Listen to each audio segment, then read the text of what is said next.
దేవునికి స్తోత్రములు. ప్రభు యొక్క సన్నిధిలో చేరిన మీకు అందరికీ వందనాలు తెలియపరుస్తూ ఉన్నాను. దేవుడు తన కృప చేత మనల్ని కాచి కాపాడి భద్రపరిచి తన యొక్క సన్నిధిలో ఉంచిన విధానాన్ని బట్టి దేవుని స్తుతిస్తూ దేవుని ఘనపరుస్తుంటున్నాను. ఈ సమయంలో దేవుని యొక్క వాక్యాన్ని చదువుకుందాం. పరిశుద్ధ గ్రంథంలో నుంచి 37వ కీర్తన 27వ వచనం చదువుకుందాం.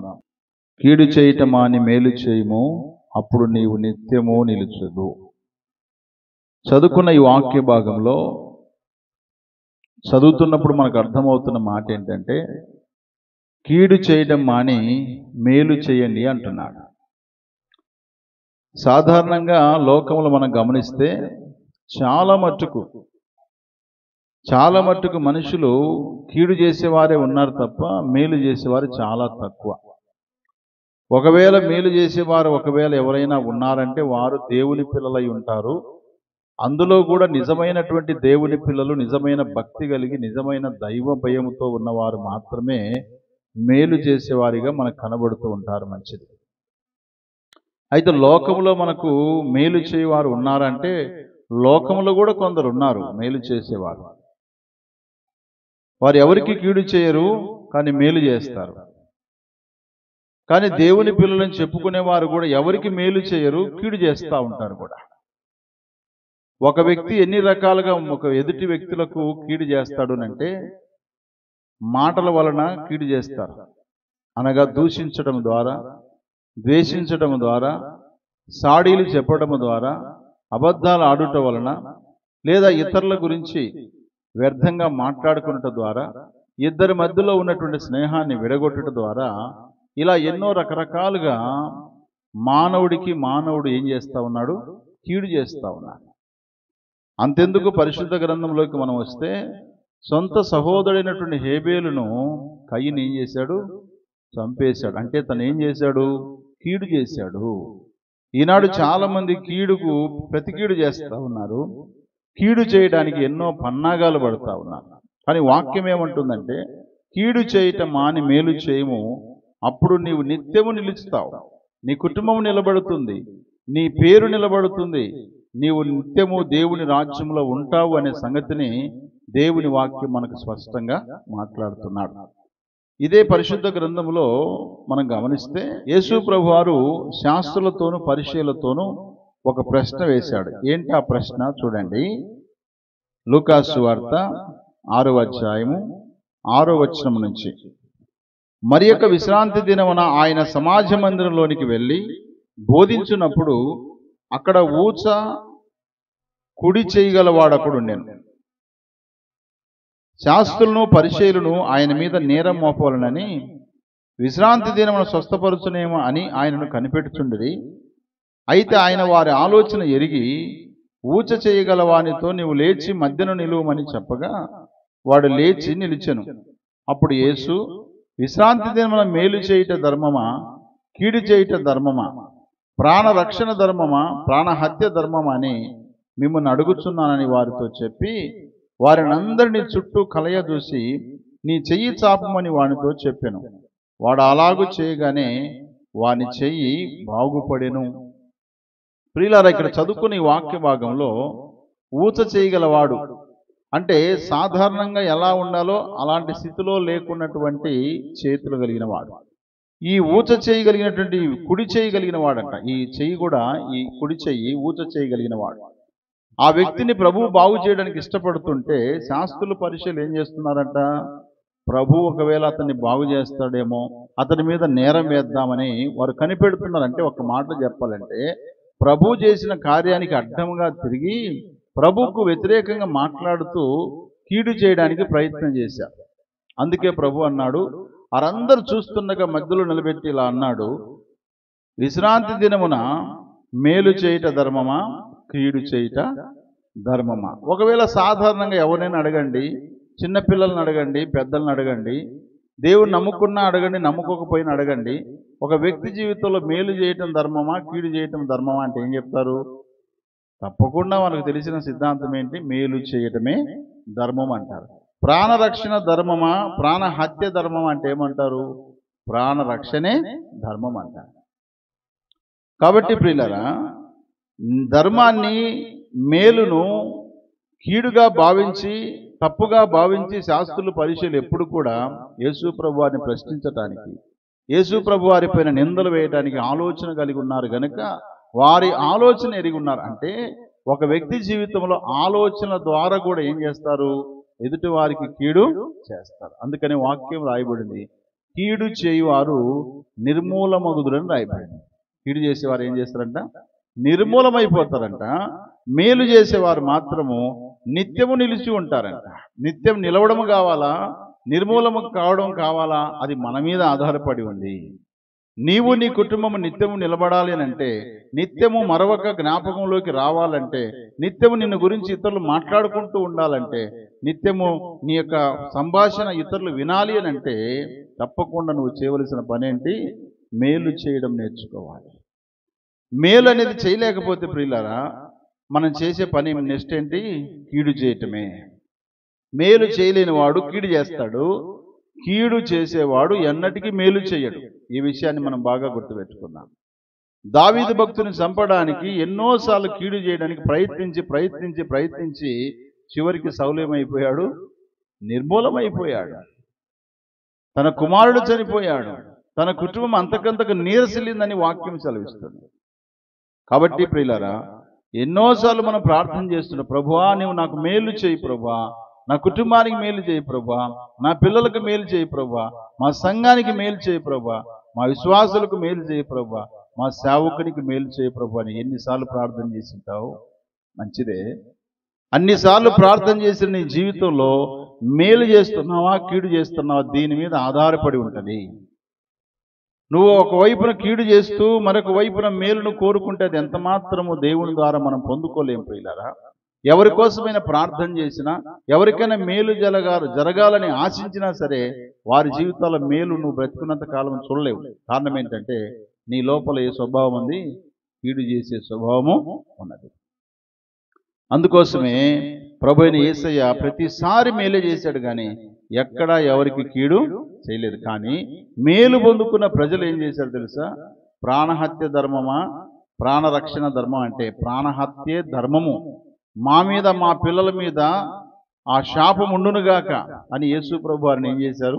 శిలువకు అప్పగించారు. తప్ప మేము చేసేది తప్పు, ఇది చేయకూడదు అనే గ్రహింపు లేకుండా ఆనాడు యేసు ప్రభు వారిని శిలువకు అప్పగించారు, శిలువనేశారు. అయినా సరేగాక ప్రభు శిలువలో వ్రేలాడుతూ కూడా ఒక్క పల్లెత్తు మాట కూడా చెప్పలేదు కీడు చేయమని.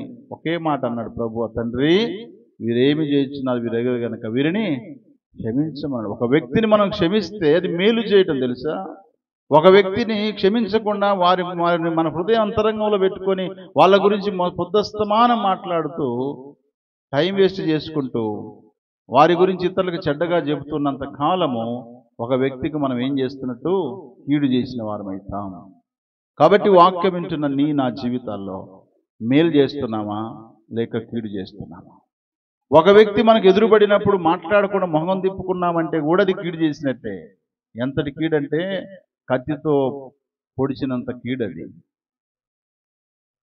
శత్రువులను ప్రేమించమని ప్రభు చెప్పాడు, నీకు హింసించే వారి కొరకై ప్రార్థన చేయమని చెప్పిన ప్రభు, ఆయన నమ్ముకున్నటువంటి మనము మన జీవితాల్లో చాతనేంత మట్టుకు ఏం చేయాలా? మేలే చేయాలి, కానీ కీడు చేయకూడదు. బైబిల్ గ్రంథంలో మనం చూస్తే ఎస్తేరు గ్రంథంలో ఒక వ్యక్తి ఉన్నాడు. ఆ వ్యక్తి పేరు హామాను. ఈ హామాను కీడు చేయడానికి ఎన్ని రకాల ప్రయత్నాలు చేస్తాడో చూడండి. ఎస్తేరు గ్రంథం 3వ అధ్యాయము 8 నుంచి 12 వచనాలు.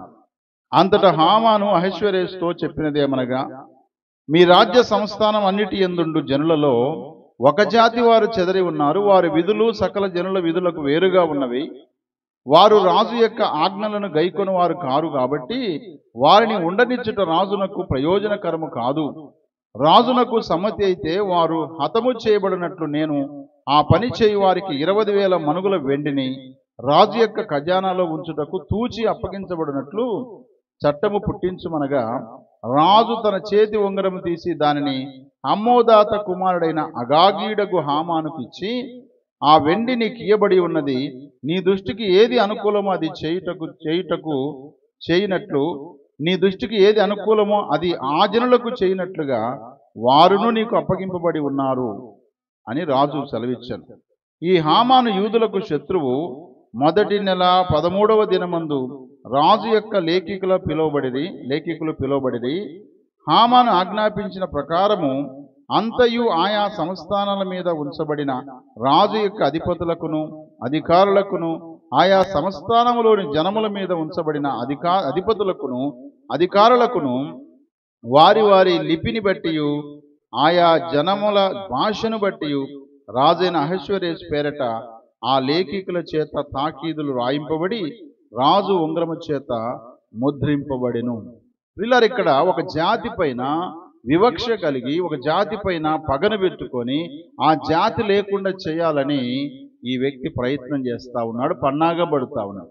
ఎవరు ఆ జాతి అంటే యూదా జాతి, లేక యూదా ప్రజలైనటువంటి వారిని ఒక్కరిని కూడా ఉంచకుండా ఈ అహశ్వేరోషు రాజు యొక్క స్వాధీనములో ఉన్నటువంటి బానిసలుగా ఉన్నటువంటి వీరిని అందరినీ చంపేయాలి. అందుకోసం మొట్టమొదటిగా ఏం చేశాడు తెలుసా ఆయన ప్లాను? రాజా, వారి సకల విధులు మన ప్రజలకి వాళ్ళకి చాలా వ్యత్యాసంగా కనబడుతున్నాయి. అంత మాత్రమే కాదు కానీ వారు ఏం చేస్తా ఉన్నారు? రాజు యొక్క ఆజ్ఞలను గైకొని వారు కారు అన్నాడు. అంటే ఒక రాజు, ఒక అధికారి అవతల వ్యక్తికి నష్టం చేయాలని, లేక వారిని కొట్టించడానికి, తిట్టించడానికి, లేక వారి మీద చర్య తీసుకోవాలంటే ఏం చేయాలి? ఇతనికి ప్లాన్ ఏం తెలుసా? ఆ రాజునే వ్యతిరేకించినట్టుగా, ఆ అధికారిని వ్యతిరేకించినట్టుగా ఆ ప్రజలు అలా చేస్తున్నారు అనగానే అతనికి ఏమొస్తుంది? కోపం వస్తుంది. అంటే నన్ను కూడా లెక్క చేయరా, నా రాజ్య పరిపాలన ఉండి, నా చేతి కింద ఉండి అనే కోపాన్ని పుట్టించే మాటలు చెప్పాడు.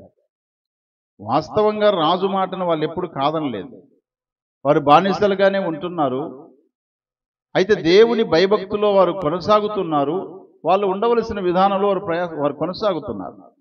అయితే ఇతని యొక్క హృదయంలో యూదులకు శత్రువుగా ఉన్నాడు గనుక యూదా మతాన్ని లేకుండా చేయడానికి పన్నాగం పట్టి ఈ ప్రయత్నం చేస్తా ఉన్నారు. ఎస్తేరు గ్రంథం 5వ అధ్యాయము 9వ వచనం నుంచి, ఆ దినమందు హామాను సంతోషించి మనోల్లాసం గలవాడై బయలువెళ్ళి రాజు గుమ్మమునందుండు మొర్దెకై తన్ను చూసియు అతడు లేచి నిలవకయు కదలకయు ఉన్నందున మొర్దెకై మీద బహుగా కోపగించెను.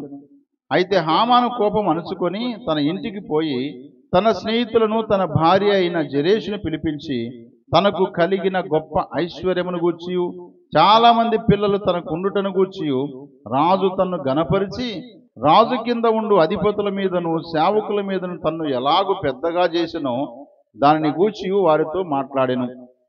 మరియు అతడు రాణి అయిన ఎస్తేరు తాను చేయించిన విందునకు రాజును నన్ను తప్ప మరి ఎవరినీ పిలిపించలేదు. రేపటి దినము కూడా రాజుతో కలిసి విందుకు రమ్మని నాకు సెలవైనదని తెలియజేశాను. అయితే యూదుడైన మొర్దెకై రాజు గుమ్మమున కూర్చొని ఉంటా నేను చూసినంత కాలము ఆ పదవి అంతటి వలన నాకు ప్రయోజనం ఏమీ లేదని అతడు చెప్పగా, అంటే హామానుకు ఒక బాధ కలుగుతుంది ఇక్కడ. ఈ హామాను దేవుడి ప్రజలైన ఇశ్రాయేలు జాతిని చంపాలని ఆశిస్తున్నాడు. అదే సమయంలో ఒక ప్రధానమంత్రిగా ఉన్నాడు గనుక అందరూ తనకి సాగిలపడి నమస్కారం చేస్తున్నారు. కానీ మొర్దెకై మాత్రము నమస్కారం చేయట్లేదు. మొర్దెకై నమస్తే కొట్టట్లేదు, లేచి నిలబడట్లేదు, కనీసం ఆయన గుమ్మం దగ్గర కూర్చొని ఉన్నాడు. అందుకుగాను తనకు కోపం వచ్చిందంట. ఈ లోకంలో చాలా మంది వారిని గౌరవించకపోతే వాళ్ళకి చాలా కోపం, వాళ్ళు మన మీద పగబెట్టుకుంటారు. వారు ఏం చేస్తారంటే చివరికి మరణ శాసనాన్ని కూడా విధిస్తారు కూడా. కాబట్టి అతడు లేవట్లేదని చెప్పేసి బాధపడి తన ఇంటికి వెళ్ళి తన భార్యతో చెప్తున్నాడు. జెరెషు తన భార్య పేరు. ఇంతగా నేను ప్రధానమంత్రిగా ఉన్నాను, అందరూ చూసి నాకు సలాం కొడుతున్నారు, నమస్తే చేస్తున్నారు. ఆ మొర్దెకై అనేవాడు నన్ను పట్టించుకోవట్లేదు, నన్ను లెక్క చేయట్లేదని చెప్పేసి బాధపడుతూ అతడు ఉన్నంత కాలము నేను ఒకవేళ ప్రధానమంత్రిగా ఉన్నా దీనివల్ల నాకు సంతోషమే లేదు అంటున్నాడు. ఈ మాట ఎప్పుడైతే తను చెప్పాడో 14 వచ్చిన తన భార్య ఇలా అంటుంది చూడండి. అతని భార్య అయిన జెరెషును అతని స్నేహితులందరూ 50 మూరల ఎత్తుగల ఒక ఉరికొయ్య చేయించుము, దాని మీద మొర్దెకైని ఉరి తీయింపబడినట్లు రేపు నీవు రాజుతో మనవి చేయుము, తర్వాత నీవు సంతోషముగా రాజుతో కూడా విందునకు పోదు అని అతనితో చెప్పిరి. ఈ సంగతి హామానుకు యుక్తముగా కనబడినందున అతడు ఉరికొయ్య ఒకటి సిద్ధము చేయించెను. చూడండి, ఆల్రెడీ ఇతను పగతో ఉన్నాడు, యూదా ప్రజలను చంపడానికి ప్రయత్నం చేస్తూ ఉన్నాడు. ఈలోగా తన భార్య కూడా ఎలాంటి ఆలోచిస్తుంది, అతడు ఉన్నంతకాలం నీకు విలువ లేదు, అతన్ని చంపేసేయి, చంపడానికి కావలసిన ఉరికొయ్య తయారు చేసి ఎలాగైతే తాకీదులు రాయించావో యూదా ప్రజలను చంపడానికి, అలాగే రేపు మళ్ళీ రాజు దగ్గరికి వెళ్ళి ఈ యొక్క మొర్దెకైని చంపేయి అని చెప్పేసి ఆర్డర్ తీసుకో, పర్మిషన్ తీసుకో, దానికల్లా ఇంత బాధపడతావా అని చెప్పేసి వారు ఇచ్చినటువంటి ఆలోచన చూడండి, చెడ్డ ఆలోచన ఇచ్చారు. ఒక వ్యక్తికి మనం కీడు చేయాలని ఆలోచన చేస్తున్నప్పుడు చెడ్డ ఆలోచనలు, చెడ్డ తలంపులు పుట్టించేవారు మన ఇంటిలోనే మొదలవుతారు. మనం అది గమనించుకోవాలి. మన ఇంటి వారే మనకిచ్చే ఆలోచన చెడ్డదా మంచిదా మనం ఆలోచన చేయాలి. దుష్టుల ఆలోచన చొప్పున నడవద్దన్నాడు కదా. ఆల్రెడీ హామాను దుష్టుడే కాబట్టి దుష్టుడికి ఏ ఆలోచనలు వస్తాయి? దుష్ట ఆలోచన వస్తాయి. దుష్ట ఆలోచన తగినట్టుగా మనుషులు కూడా ఏం చేస్తారు?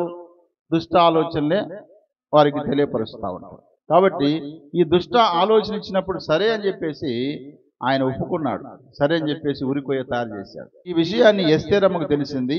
ఎస్తేరమ్మకు తెలిసిన తర్వాత ఎస్తేరమ్మ రాజును పిలిచింది. ఎస్తేరు గ్రంథము 7వ అధ్యాయము 1 నుంచి. రాజును హామానును రాణి అని ఎస్తేరు వద్దకు విందుకు రాగా, అంటే ఈ ప్లాన్ అంతా చేసిన తర్వాత, మొర్దెకై ఈ ప్లాన్ అంతా చేసి ఉరికొయ్య తయారు చేసిన తర్వాత ఒక ప్రణాళిక వేసింది. ఎవరు అంటే ఎస్తేరమ్మ రాణి. ఆమె చేసిన ప్రణాళిక ఏంటంటే, రాజు రావాలి, రాజుతో పాటు హామాను కూడా నా విందుకు రావాలి. మా ఇంట్లో నేను విందు చేస్తాను ఒక రాణిగా, ఒక రాజుగా నువ్వే కాదు నీ ప్రక్కన ఉన్నటువంటి ప్రధానమంత్రి అయినటువంటి హామాను కూడా రావాలని ఆమె చెప్పగానే ఆ పిలుపు మేరకు అక్కడికి వెళ్ళడం జరిగింది. అక్కడికి వెళ్ళిన తర్వాత రాజు ఊరుకుంటాడా? రాణితో అన్నాడు 2వ వచనం, రాజు ఎస్తేరు రాణి, నీ విజ్ఞాపన ఏమిటి? అది నీకు అనుగ్రహింపబడును. నీ మనవి ఏమిటి? రాజ్యంలో సగమట్టుకైనా నీకు అనుగ్రహించదనని 2వ నాడు ద్రాక్షరసపు విందులో ఎస్తేరుతో అనెను. 3వ వచనం, అప్పుడు రాణి అయిన ఎస్తేరు ఇలాగ ప్రత్యుత్తరం ఇచ్చెను, రాజా, నీ దృష్టికి నేను దయ పొందిన దానైన ఎడల రాజవైన తమకు సమ్మతి అయితే నా విజ్ఞాపనను బట్టి, నా ప్రాణమును, నా మనవిని బట్టి నా జనులను నాకు అనుగ్రహింపబడుదురుగాక. సంహరించుటకును హతము చేయబడి నశించుటకును నేనును నా జనులు కూడా అమ్మబడిన వారము, మేము దాసులముగాను దాసురాంధ్రముగాను అమ్మబడిన ఎడల నేను మౌనంగా ఉందును.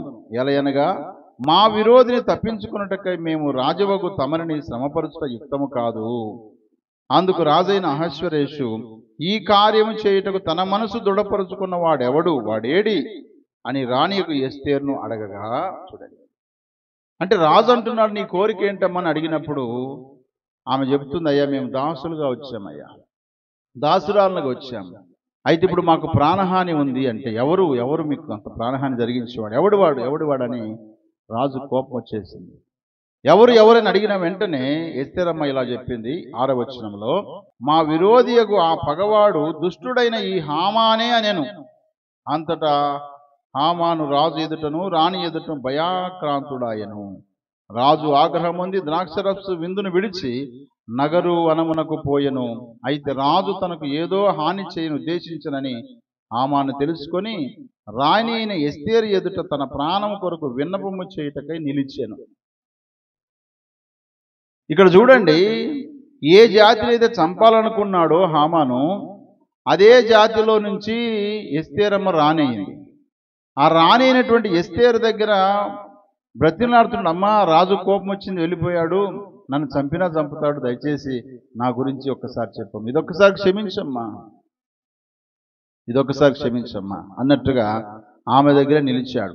ఈ లోపల ఆ యొక్క వనములో నుంచి వచ్చిన రాజు వచ్చేసరికి ఇతడు ఎక్కడున్నాడు చూడండి ఒకసారి. 8వ వచనం, నగరు వనములో నుండి ద్రాక్షరసపు విందు స్థలమునకు రాజు తిరిగి రాగా ఎస్తేరు కూర్చుండి ఉన్న శయ్య మీద హామాను పడి ఉండట చూసి, వీడు ఇంటిలో నా సముఖం ఎదుటినే రాణిని బలవంతము చేయినా అని చెప్పాను. ఆ మాట రాజు నోట రాగానే బంటులు హామాను ముఖమునకు ముసుగు వేసిరి. అనగా రాజు వనంలో నుంచి బయటికి మరలా వచ్చి రాణి దగ్గరికి వచ్చేసరికి వీడు ఎక్కడున్నాడంట? శయ్య మీద, అంటే ఆ రాణి కూర్చున్నటువంటి పరుపు దగ్గర ఉన్నాడు. లేక ఆ మంచపు పరుపు ఉంటుంది, బెడ్ ఉంటుంది కదా, అక్కడ ఉండేసరికి రాజు కనిపించింది. నేను ఉండగా వీడు నా ఎదుట రాణిని బలవంతం చేస్తాడా? ఇలాంటి వాడిని ఏం చేయాలి అంటుండగానే వెంటనే అక్కడ ఉన్నటువంటి వారు ఏం చేశారు? హామాను ముఖమునకు ముసుగు వేసేసారు. ముసుగు ఎప్పుడు వేస్తారు తెలుసా? స్త్రీలు అయితే ముసుగు వేస్తారు. ఎప్పుడు వేస్తారు స్త్రీలు ముసుగు ఎప్పుడు వేస్తారంటే పెళ్ళి ఎప్పుడు వేస్తారు? వేలు అంటారు కదా. ఆ తర్వాత మందిరానికి వచ్చినప్పుడు ముసుగు వేస్తారు. ఇంకొకసారి ముసుగు వేస్తారు ఎప్పుడంటే పాపము చేయడానికి వెళుతున్నప్పుడు ఎవరు గుర్తుపెట్టుకోకుండా ముసుగేసుకొని వెళ్ళిపోతారు. ఎంత వినయ విధేయత ఉంది ఆ స్త్రీకి అన్నట్టుగా, ఎవరికి కనబడకుండా ఈ విధంగా ముసుగు వేసుకుంటారు కదా. ఇప్పుడు హామానికి కూడా ముసుగేశారు. ఎందుకు వేశారు ముసుగు అని అంటే, ఉరి వేసేటప్పుడు కూడా ఒక ముసుగేస్తారు. ఒక వ్యక్తిని ఉరివేయాలంటే ఫస్ట్ ఆఫ్ ఆల్ ఏం చేస్తారు? ముసుగేస్తారు. ఆ ముసుగు వేసిన తర్వాత ఆ ఉరికొయ్య ఎక్కడ ఉందో అక్కడ తీసుకెళ్ళి ఆ మెడకు తగిలించి కాళ్ళ కింద ఉన్నటువంటి ఆ టేబుల్ను తీసేస్తారు. లేకపోతే బటన్ ఆన్ చేయగానే ఓపెన్ అయిపోయి అమాంతంగా దిగబడిపోయి ఉరి అయిపోయి చచ్చిపోతారు. ఇప్పటికి కూడా ఉరి శిక్ష జరుగుతున్నాయి. అయితే ఇప్పుడు ఇతన్ని ముసుగేశారు. ముసుగేసి నాకు ఏం జరిగింది? 9వ వచనం, రాజు ముందర ఉండు షండులలో హర్బోనా అని ఒకడు ఏలినవాడ చిత్తగించుము. రాజు మేలు కొరకు మాట్లాడిన మొర్దెకైని ఉరి తీయుటకు హామాను చేయించిన 50 మూరల ఎత్తుగల ఉరికొయ్య హామాను ఇంటి యొద్ద నాటబడి ఉన్నదనగా రాజు దాని మీద వాడిని ఉరి తీయుడని ఆజ్ఞ ఇచ్చెను. కాగా హామాను మొర్దెకైకి సిద్ధం చేసిన ఉరికొయ్య మీద వారు అతన్ని ఉరి తీసిరి.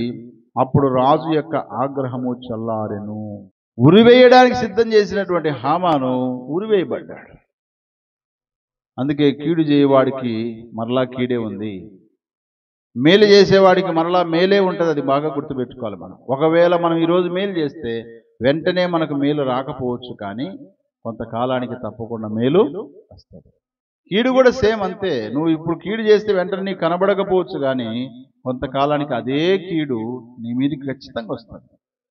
అదే పరిస్థితి నీ మీదకి వస్తుంది. ఈ రోజు నువ్వు ఒక వ్యక్తిని ఎంత బాధ పెడుతున్నావో, ఏ విషయంలో బాధ పెడుతున్నావో, రేపు రేపు రేపు నిన్ను కూడా బాధ పెట్టే పరిస్థితి వస్తుంది. అందుకే పెద్దలు అంటారు కదా, అమ్మా నువ్వు ఒకనాటి కోడలివే కదా అంటారు. ఎవరిని? అత్తమ్మ గారిని. ఒకనాటి కోడలివే కదా, నాటి కోడలివే కదా అని చెప్పే కోడలు కూడా గుర్తుపెట్టుకోవాలి. నేను రాబోయే కాలంలో కూడా నేను ఒక అత్తనవుతాను కదా అని గుర్తుపెట్టుకోవాలి. నేను తండ్రిని అవుతాను కదా, నేను తాతను అవుతాను కదా అని భర్తలు గుర్తుపెట్టుకోవాలి, లేక పురుషులు గుర్తుపెట్టుకోవాలి. అందుకే ప్రియులారా, ఏ విషయంలో ఎవరిని మాట్లాడుతున్నామో అదే విషయానికి ఒక రోజు మనం ఆ స్థాయికి వస్తామని గుర్తుపెట్టుకోవాలి. ముసలోళ్ళను చూసి నవ్విన పిల్లలు రేపు వాళ్ళు ఏమవుతారు? ముసలోళ్ళు అవుతారు, మధ్యలో పోతారు కూడా తెలియదు. అందుకోసమే ఆయా పరిస్థితుల్లో మనుషులు కొనసాగుతున్నప్పుడు ఆ పరిస్థితిని బట్టి మనం ఏం చేయకూడదు? ఎగతాళి చేయకూడదు, సులకనగా చూడకూడదు, వారి పరిస్థితి బాగులేదని అంతరంగంలో ఉల్లసింపకూడదు. రేపు ఆ స్థితి మనకు కూడా రావచ్చు. హామాను నిజంగా మొర్దెకైని చంపాలనుకోవడమే కాదు, కానీ ఆ జాతి ప్రజల్ని చంపాలనుకున్నాడు. చివరికి వాడే ఉరివేయబడి చచ్చిపోయాడు. 50 మూరలు అంటే 75 అడుగుల ఎత్తు కలిగినటువంటి ఆ ఉరికొయ్య మీద తను ఉరివేయబడ్డాడు. ఎస్తేరు గ్రంథం 8వ అధ్యాయం 7వ వచనంలో కూడా ఈ హామాను గురించి రాయబడింది. రాజైన అహశ్వేరోషు రాణి అయిన ఎస్తేరునకు యూదుడైన మొర్దెకైకిని ఇలాగూ సెలవిచ్చెను, హామాను ఇంటిని ఎస్తేరునకు ఇచ్చి ఉన్నాను. అతడు యూదులను హతము చేయుటకు ప్రయత్నించినందున అతడు ఉరికొయ్య మీద ఉరి తీయబడెను అని రాయబడింది. స్టేట్మెంట్ ఏంటో తెలుసా? హామాను గురించి, యూదులను హతము చేయుటకు ప్రయత్నం చేశాడు కాబట్టే, ప్రయత్నం చేస్తేనే వాడు ఉరివేయబడ్డాడంటే ఆల్రెడీ చాలామంది ప్రయత్నం కంటే పనే జరిగిస్తున్నారు కదా. మరి నీ పరిస్థితి ఏంటి? ఆల్రెడీ పని చేస్తున్నారంటే వాళ్ళ పరిస్థితి ఎంత ఘోరంగా ఉంటుందో చూడండి. చంపడానికి ప్రయత్నం చేసినోడే చంపివేయబడ్డాడంటే ఆల్రెడీ ఎంతమంది చంపింటావు నువ్వు? మాటల చేత చంపింటావు, చూపుల చేత చంపింటావు, నీ క్రియల చేత చంపింటావు, నీ యొక్క కనుసైగ ద్వారా చంపేసింటావు. రేపు నీ పరిస్థితి ఏంటి? ప్రయత్నం చేస్తే ఎప్పుడైనా సఫలమవుతుంది కదా, ప్రయత్నం ఎప్పుడైనా సఫలమవుతుంది. కానీ సఫలం కాకముందే అతడు విఫలమైపోయాడు. కారణం ఏంటంటే ఆ అవతల వ్యక్తులు ఎవరో తెలుసా? దేవుని చేత ఆశీర్వదింపబడిన యూదులు. హల్లెలూయా. దేవుని చేత ఆశీర్వదింపబడిన, దేవుని నమ్ముకున్న విశ్వాసులపైన కూడా ఏదైనా కీడు చేయాలన్నా, కీడు మాట్లాడాలన్నా అది చివరికి నీ మీదికి వస్తుంది. జాగ్రత్త. అందుకే నోరుంది కదని చెప్పేసి ఇష్టానుసారంగా మనం మాట్లాడడానికి లేదు. ఆలోచనలు ఉన్నాయి కదని చెప్పేసి వ్యర్థమైన ఆలోచన చేయడానికి వీలు లేదు. మన ఆలోచన, మన చూపులు, మన మాటలు, మన క్రియలు అన్నీ కూడా ఎదుటి వారికి మేలు కలిగేటట్టుగా ఉండడానికి ప్రయత్నం చేయాలి. హామాను ఉరి తీయబడ్డాడు. ఇప్పుడు నెక్స్ట్ ఎవరున్నారు? తన భార్య ఉంది, తన పిల్లలు కూడా ఉన్నారు. తన భార్య పిల్లల పరిస్థితిని ఒకసారి మనం గమనిస్తే ఎస్తేరు గ్రంథం 9వ అధ్యాయం 7-8 వచనాలు. హమ్మోదాత కుమారుడై యూదులకు శత్రువగు హామాను యొక్క 10 మంది కుమారులైన పర్షందాత, దల్బోను, అస్సాత, సోరాత, అదల్య, అరీదాత, పర్మస్త, అరీసై, అరీదై, వైజాత అను వారిని చంపిరి. 13-14 వచనం. ఇప్పుడు ఎస్తేరు ఏం చేస్తుంది? రాజు దగ్గరికి పోయి ఇలా చెప్తుంది, రాజా మీకు సమ్మతి అయితే, ఏమంటుంది ఆమె? రాజవైన తమకు సమ్మతి అయిన ఎడల ఈ దినమున జరిగిన చొప్పున షూషానునందున్న యూదులు రేపును చేయనట్లుగా హామాను యొక్క 10 మంది కుమారులు ఉరికొయ్య మీద ఉరి తీయబడినట్లుగాను సెలవీయుడనెను. అలాగూ చేయవచ్చునని రాజు సెలవిచ్చెను. షూషానులో ఆజ్ఞ ప్రకటింపబడెను. హామాను యొక్క 10 మంది కుమారులు ఉరి తీయింపబడిరి. చూడండి, తండ్రి ఉరి తీయబడ్డాడు, ఆ మీదట కుమారులు కూడా ఉరి తీయబడ్డారు. కుమారులు ఎలాగ ఉరి తీయబడ్డారో తెలుసా? చంపబడిన తర్వాత వారి దారుణమైన పరిస్థితి చూడండి. మన జీవితాల్లో కూడా మనం చేసే కీడు మనతోనే అంతం కాదు సుమా. చేయాలనుకున్నటువంటి కీడు చేయలేకపోగా, ఏ కీడైతే చేయాలనుకున్నా అదే కీడు తన మీదికి రాగా అతడు చనిపోయాడు. అంతటితో ఆగిపోలేదు. కానీ నెక్స్ట్ తన గర్భంలో పుట్టిన పిల్లలంతా కూడా ఎంతమంది? 10 మంది సంతానం చనిపోయారు. తెగులు రాలేదు, జ్వరం రాలేదు, లేకపోతే ఏదో వయసు అయిపోయి చనిపోలేదు. కానీ వారు కూడా ఉరి తీయబడి చనిపోయారు. కీడు ఎంతవరకు తీసుకుపోతుంది అంటే మన పిల్లలను కూడా నాశనం చేసే స్థితిలోకి తీసుకుపోతుంది. అందుకే అంటాను, కలలో కూడా ఒక వ్యక్తికి కీడు చేయడానికి ప్రయత్నం చేయొద్దు, ఆలోచన చేయొద్దు. ఒకవేళ నువ్వు ఆలోచన చేస్తేవా మంచిదే, అది నీ మట్టుకు మంచిదే. కానీ నెక్స్ట్ నీ జనరేషన్కి అది సరిపోదు. ఆ కీడు నిజంగా వారు అనుభవించాల్సిన పరిస్థితి తప్పకుండా వస్తుంది. హామాను కీడు చేయాలనుకున్నాడు, ఆ కీడు తానే అనుభవించాడు. అంతటితో ఆగిపోకుండా తన కుమారులకు కూడా ఆ కీడు సంభవించింది. ఇప్పుడు భార్య ఏమైపోయింది? విధవరాలైపోయింది. పిల్లలు లేని దాని వల్ల అయిపోయింది. ఎందుకో తెలుసా? ఆమె కూడా ఒక ఆలోచించింది. ఏమనిచ్చింది? ఆ వ్యక్తి ఉన్నంతకాలం నీకు సంతోషం ఉన్నది కనుక తన కొరకు ఏం చేయమన్నాడు? ఉరికొయ్య తయారు చేయమని చెప్పింది కదా జరేషు తన భార్య. ఇప్పుడు ఆ సలహా ఇచ్చినటువంటి ఆ భార్య ఇప్పుడు ఏమైంది? విధవరాలైపోయింది. జాగ్రత్త. భర్తను కోల్పోయింది, కుమారులు కోల్పోయింది. జాగ్రత్త. తల్లులారా, స్త్రీలారా, మీరు మీ భర్తలకు ఎలాంటి సలహాలు ఇస్తున్నారు? పురుషులుగా మీరు మీ భార్యలకు ఎలాంటి సలహాలు ఇస్తున్నారు? నువ్వు ఇచ్చే సలహా నీ కుటుంబానికి క్షేమం కలిగిస్తుందా, నష్టాన్ని కలిగిస్తుందా? ఆలోచన చేసుకోవాలి.